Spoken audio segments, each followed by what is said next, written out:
Convidar você a abrir a sua Bíblia no livro de Josué, no capítulo 1. Nós vamos ler dos versículos 1 ao 9. E nós vamos começar a ministrar uma mensagem cujo título é Certezas que dão ânimo para prosseguirmos.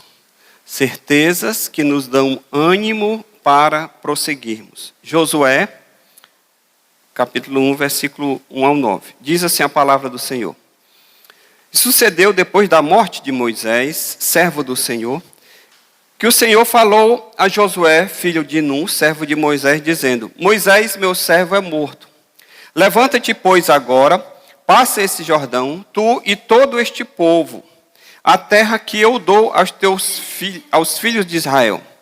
Todo lugar que pisar a planta do vosso pé, vou-lo tenho dado. E como eu disse a Moisés, desde o deserto e do Líbano até o grande rio, o rio Eufrates, toda a terra dos heteus e até o grande mar, para o poente do sol, será vosso termo. Ninguém te poderá resistir todos os dias da tua vida. Como fui com Moisés, assim serei contigo, e não te deixarei, nem te desampararei. Esforça-te e tem bom ânimo, porque tu farás este povo herdar a terra que eu jurei a seus pais que lhe daria. Então somente esforça-te e tem muito bom ânimo, para teres o cuidado de fazer conforme a toda a lei que meu servo Moisés te ordenou. Dela não te desvies nem para a direita nem para a esquerda, para que prudentemente te conduzas por onde quer que andares. Não se aparte da tua boca o livro desta lei. Antes medita nele dia e noite, para que tenhas o cuidado de fazer conforme a tudo quanto nele está escrito. Porque então farás prosperar o teu caminho e serás bem-sucedido. Não te mandei eu? Esforça-te e tem bom ânimo. Não temas, nem te espantes, porque o Senhor teu Deus é contigo por onde quer que andares. Pai, no nome de Jesus, pedimos a tua bênção sobre a tua palavra, que o teu Espírito Santo ministre e fale aos nossos corações, trazendo edificação sobre as nossas vidas de todos aqueles que assim ouvirem essa palavra um dia. Em nome de Jesus. Amém. Josué e o povo de Israel estavam diante de uma situação que causava apreensão e incerteza. Qual era a apreensão e a incerteza? É que Moisés havia morrido. E Moisés havia sido o grande líder da libertação do povo de Israel. Deus levantou Moisés, mandou a ele ir a Faraó. Vocês sabem a história, teve todo aquele embate das 10 pragas. Na última praga, Faraó liberou o povo para ir. E eles vão pelo deserto, rumo à terra que Deus havia prometido para eles.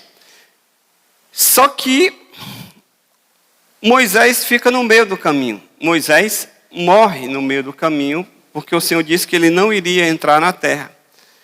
E agora, alguém precisa liderar.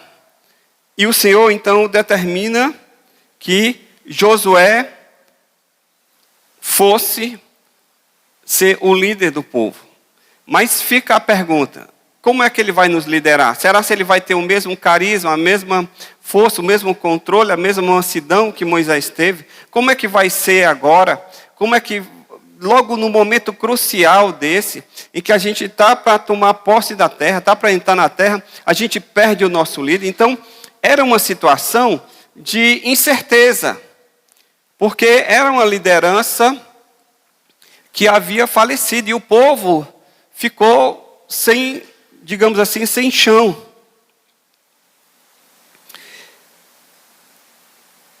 E quando nós lemos esse texto, nós vemos que o Senhor estava no controle da situação.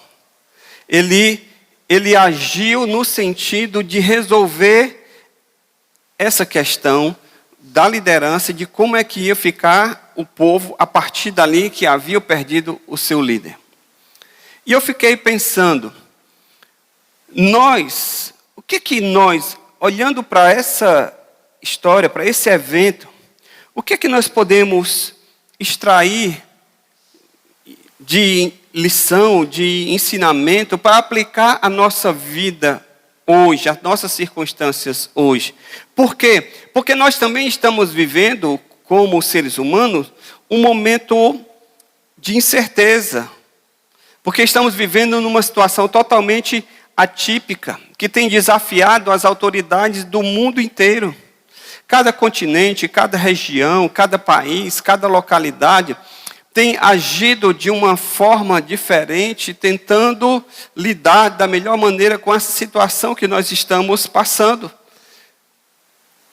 Mas não há consenso em relação às ações a serem adotadas, no sentido de conciliar os interesses, porque tem uma equipe que, da parte da saúde, que diz tem que ser assim, e o pessoal que da economia que diz não, mas só se ficar em casa vai morrer de qualquer forma, tem que trabalhar, porque senão vai morrer de fome, se não morrer da doença, morre de fome. E aí fica muito difícil você conciliar esses interesses, e isso não é só aqui, é no mundo todo. Então nós estamos vivendo diante de uma situação de apreensão. E eu queria meditar com você, com base nesse texto, quais são as certezas, diante de tanta incerteza, quais são as certezas que nós temos que podem nos dar ânimo a prosseguir, que pode fazer com que a gente continue acreditando, que a gente continue se esforçando, que a gente levante a cada dia para trabalhar, que a gente levante a cada dia para fazer as nossas atividades e não ficarmos prostrados, deprimidos, sem esperança, na rede, na cama.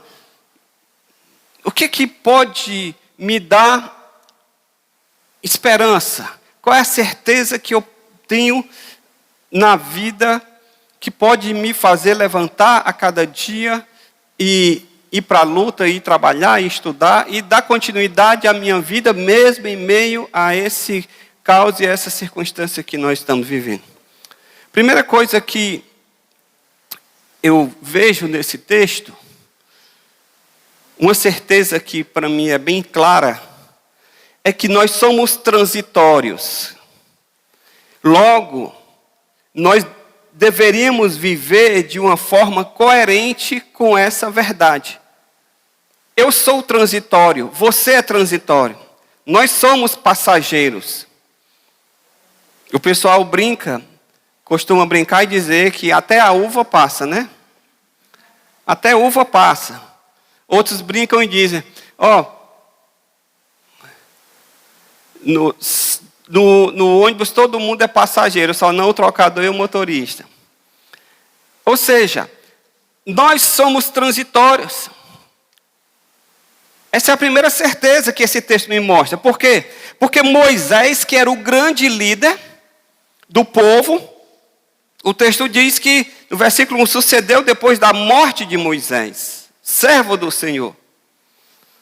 Moisés morreu e deixou o povo sem um líder, mas Deus não deixou sem líder, porque o próprio Deus levantou Josué para substituí-lo. Somos transitórios, assim como aconteceu com Moisés, por mais importantes, famosos, bem-sucedidos, que nós sejamos nessa dimensão da vida, isso não anula o fato de que um dia morreremos, um dia passaremos, um dia deixaremos essa terra, porque nós não somos eternos aqui nessa terra. Então, se eu tenho consciência da minha transitoriedade, eu tenho que começar a viver a minha vida aqui de forma coerente com essa verdade. Em outras palavras, lá no interior, quando eu era pequeno, a gente dizia o seguinte: ninguém vai ficar para a semente. Já ouviram essa expressão? Só que, mesmo sabendo dessa verdade, muitos não vivem de forma coerente com essa verdade. Vivem como se fossem eternos aqui. Como se a vida fosse para sempre aqui. E se nós tivermos uma correta perspectiva da vida, da transitoriedade da vida, das circunstâncias, nós vamos viver de forma menos apegada e de forma mais simples. Em outras palavras, a gente vai aliviar a bagagem na jornada.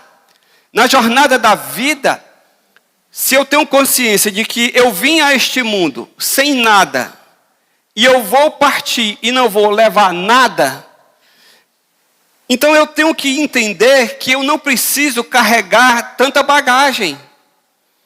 Eu não preciso de tanta coisa. Eu não preciso me preocupar com tantas coisas.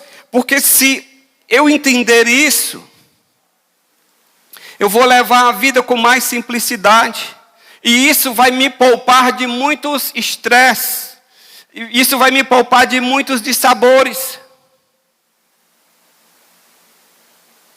Eu sou passageiro, eu sou transitório.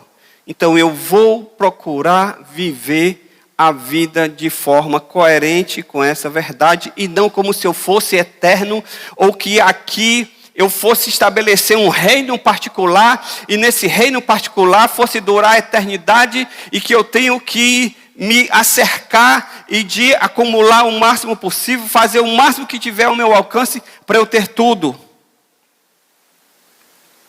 O salmista, ele tinha consciência da sua transitoriedade.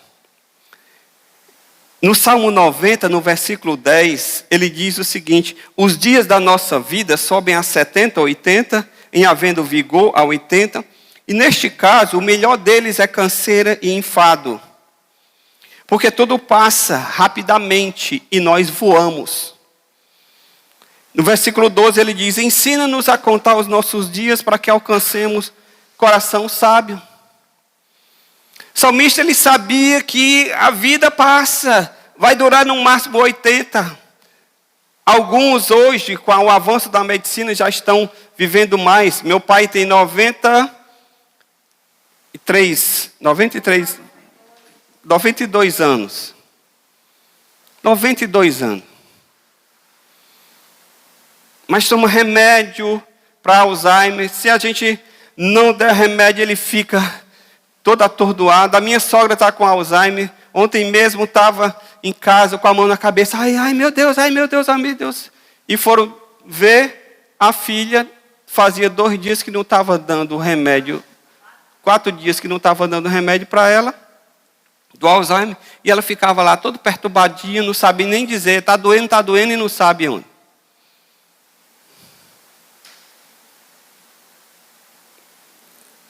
É a vida chegando ao fim.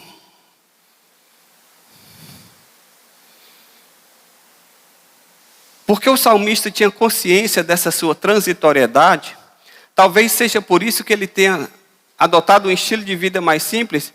E sabe o que foi que ele disse no Salmo 131, no versículo 1? Olha, interessante a fala do salmista no Salmo 131.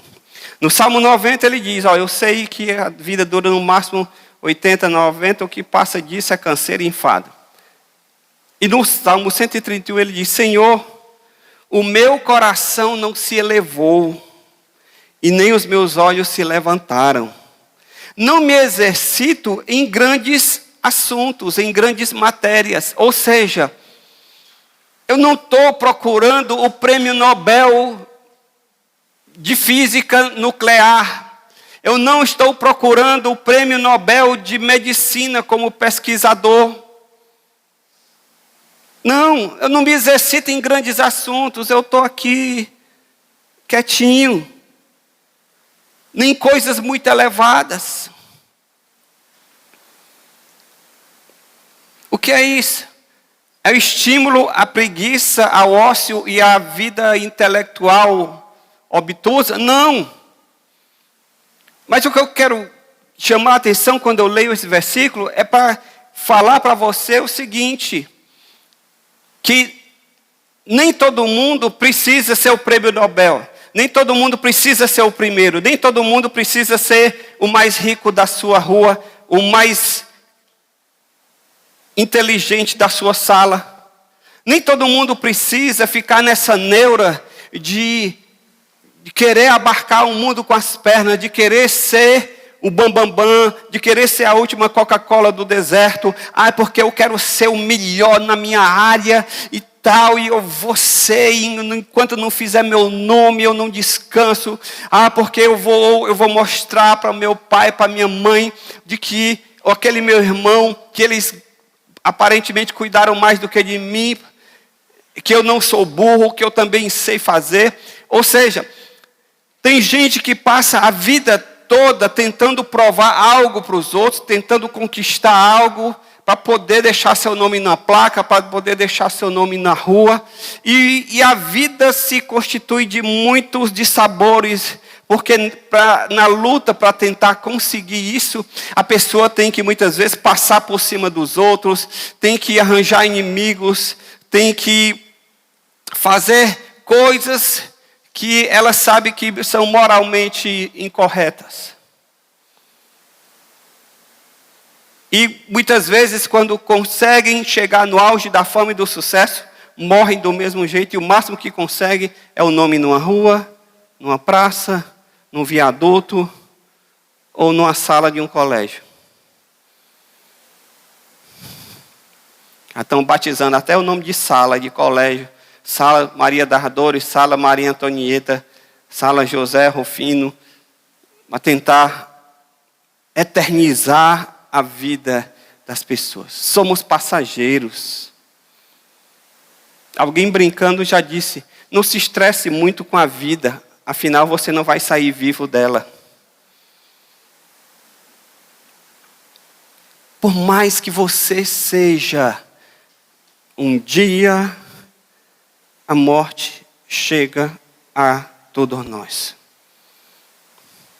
O apóstolo Paulo, irmãos, ele tem um ensinamento precioso para as nossas vidas.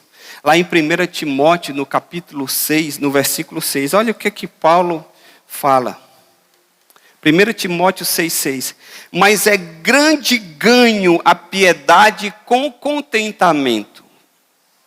Veja, tem que ser piedoso, tem que ser contrito de coração, tem que ser espiritual, tem que buscar a Deus, mas você tem que também ter contentamento.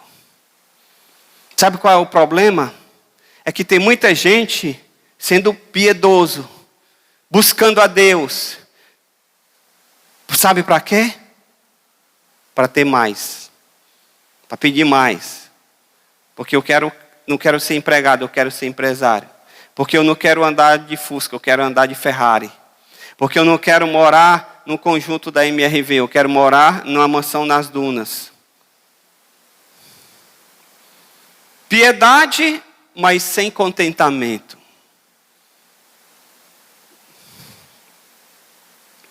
Porque, versículo 7, 1 Timóteo 6. Nada trouxemos para este mundo, e manifesto é que nada podemos levar dele. Tendo, porém, sustento, e com que nos cobrirmos, estejamos com isso contentes. Versículo 9. Mas os que querem ser ricos caem em tentação, em laço e em muitas concupiscências loucas e nocivas, que submergem os homens na perdição e na ruína. Porque o amor ao dinheiro, não é o dinheiro, é o amor ao dinheiro, é a raiz de todos os males. E nessa cobiça, alguns se desviaram da fé e se transpassaram a si mesmos com muitas dores. Tem muita gente que ganha, que enriquece, faz fortuna da noite para o dia, mas com muitas dores, com muitos dissabores. Talvez seja por isso que Thomas Watson disse o seguinte: as areias douradas do mundo são areias movediças. As areias douradas do mundo são areias movediças. George Swinock, ele fala: o ouro de muitos homens lhes faz perder o seu Deus. Nós precisamos entender. Somos transitórios. O que a gente tem visto nesse período que nós estamos vivendo? O governo liberou bilhões de reais para estados e municípios combaterem a pandemia. O que é que tem acontecido? Escândalos, desvios. Muitos estão recebendo dinheiro e não estão aplicando. Ou quando vão aplicar, tem superfaturamento para ganhar um pouco para si. Muitos têm patrimônio que se ele viver 4 vidas, ele não vai gastar. Mas parece que ele não entende que ele é transitório. E quanto mais tem, mais quer. Se tiver a oportunidade de roubar, de corromper-se, faz. Para acumular, acumular, acumular.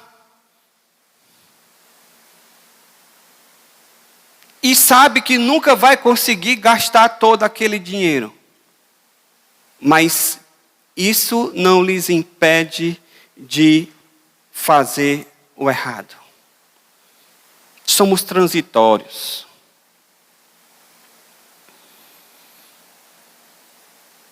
A Bíblia Sagrada nos diz em Hebreus 13:5: sejam os vossos costumes sem avareza, contentando-vos com o que tendes. Pastor, eu preciso acumular, eu preciso gastar, porque eu não sei o dia de amanhã, de repente pode faltar, eu tenho que fazer uma reserva. Eu estava assistindo essa semana um treinamento sobre investimentos, e a pessoa que estava dando o treinamento, ela dizia o seguinte: você, antes de investir na bolsa, na renda fixa, ou qualquer seja o investimento, você olhe quanto é o teu custo mensal. 5 mil reais? Pronto. Você tem que ter pelo menos 3 vezes o seu custo mensal guardado. E aí ela usa a expressão, porque aquele dinheiro ali, aquela reserva ali, é que vai te fazer dormir. Depois que você tiver 3 vezes o seu custo mensal guardado, que você consiga dormir, aí você pode pensar em, no próximo dinheiro que você tiver, começar a investir. Bolsa, renda fixa, tesouro direto e assim vai. E eu achei interessante a expressão, que te faça dormir. E eu vou ler agora o resto do versículo de Hebreus 13:5, que eu li só a metade propositalmente. Eu vou ler a segunda parte. Eu vou ler de novo o começo. Sejam os vossos costumes sem avareza, contentando-vos com o que tendes. Porque ele disse, quem? O Senhor: não te deixarei, nem te desampararei. Irmãos, o que tem que nos fazer dormir não é o fato de termos uma reserva de 3 ou 4 meses de salário guardado numa poupança. O que tem que nos fazer dormir é a certeza de que o Senhor não vai nos deixar nem nos desamparar. Porque se eu depender para dormir, de eu ter 3 ou 4 vezes o meu salário guardado, eu, Joaquim, eu digo para vocês, eu não tinha dormido uma vez depois que eu fiquei noivo. Porque quando eu comecei a trabalhar no meu emprego atual, eu era estagiário, depois eu fiz um concurso e fui trabalhar nesse emprego onde eu estou hoje. Eu comecei a ganhar, sim, mais do que o que eu ganhava como estagiário. E como eu morava em República, não tinha muito o que gastar. Fiz 2 estragos grandes. Comprei uma cama para mim, uma cama grande, para eu poder dormir assim esparramado, que eu queria dormir assim com os braços abertos. E comprei um som 3 em 1. Gradiente. Pronto, foi o meu estrago. E depois, não tinha mais o que gastar, que eu morava na República, não era nem casa própria, não ia mobiliar um salão, metade do tamanho desse aqui, onde ficava 10 camas de rapazes solteiros, e aí a gente morava tudo lá. Mas aí eu inventei de ficar noivo. Aí tinha que começar a comprar as coisas. Aí fui atrás de comprar um apartamento, aí fui comprar móveis para poder mobiliar o apartamento e poder casar. Pronto. Desde esse dia, nunca mais teve 3, 4 meses de reserva de salário em poupança. Então, eu estou há 30 anos desse jeito. Já pensou 30 anos sem dormir, se eu fosse depender disso para dormir? Nós somos transitórios, tendo com que comer, se vestir, fique contente, a Bíblia diz. Epícoro, um filósofo grego, um dos primeiros filósofos gregos, ele dizia o seguinte: a riqueza consiste não em ter muitas posses, mas em ter poucas necessidades. Você não precisa ter muitas posses. Por quê? Porque você tem poucas necessidades. Sócrates, outro filósofo grego, ele dizia o seguinte: o homem mais rico é aquele que se contenta com menos. Tudo por quê? Porque eu e você somos transitórios. Você não precisa acumular para 3, 4 gerações. Tendo que comer, beber e se vestir. Podendo criar seus filhos e encaminhá-los na vida. Glória a Deus, amém. Cumpriu sua tarefa de pai e de mãe. Mas pastor, como é que vai ser o futuro do meu bebê? O seu bebê vai crescer e vai trabalhar. Trate de encaminhá-lo na vida. Não precisa formar patrimônio para deixar para ele. Eu preciso deixar cada um com um apartamento, com uma casa e com dinheiro na poupança. Tem gente que a mulher ficou grávida, ele abre uma poupança para o menino que vai nascer. Todo mês. O menino está na barriga. É porque quando ele tiver 18 anos, ele vai ter um patrimônio.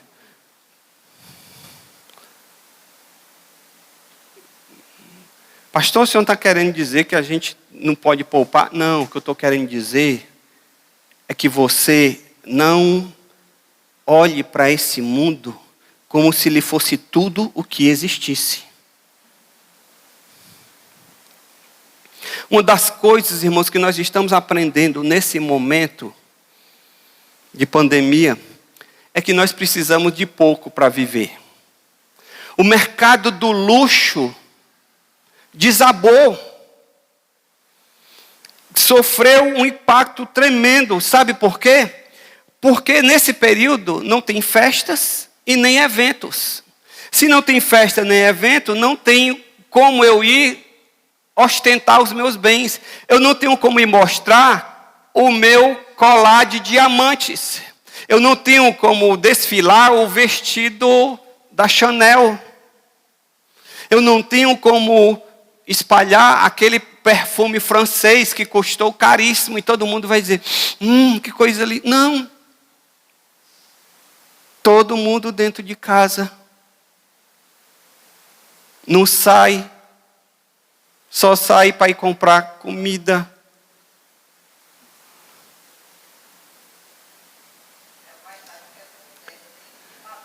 Pronto, é isso que eu ia falar agora. Hoje eu estava com a minha mulher, vindo para cá. Aí ela estava lá ajeitando o cabelo. Aí passou o batom. Aí ela disse, tem que usar máscara, né? Eu disse, tem que usar máscara. Ela disse, então nem precisava de batom, né? Eu disse, se quiser passar, mas ninguém vai ver. Não tem como. Você precisa de pouco para viver. Jesus, a pessoa mais plena que já existiu na face da terra, ele viveu uma vida simples. Olha o que é que ele fala em Mateus, no capítulo 8, no versículo 20. Mas Jesus lhes respondeu: as raposas têm as suas tocas, as aves do céu têm os seus ninhos, mas o Filho do Homem não tem onde reclinar a cabeça. Jesus não estava preocupado em posses. Ele sabia da transitoriedade. E ele mais ainda. Jesus poderia muito bem ficar desesperado. Eu só tenho 3 anos aqui na minha missão. Dizem que Jesus morreu novo, né? O seu ministério durou 3 anos.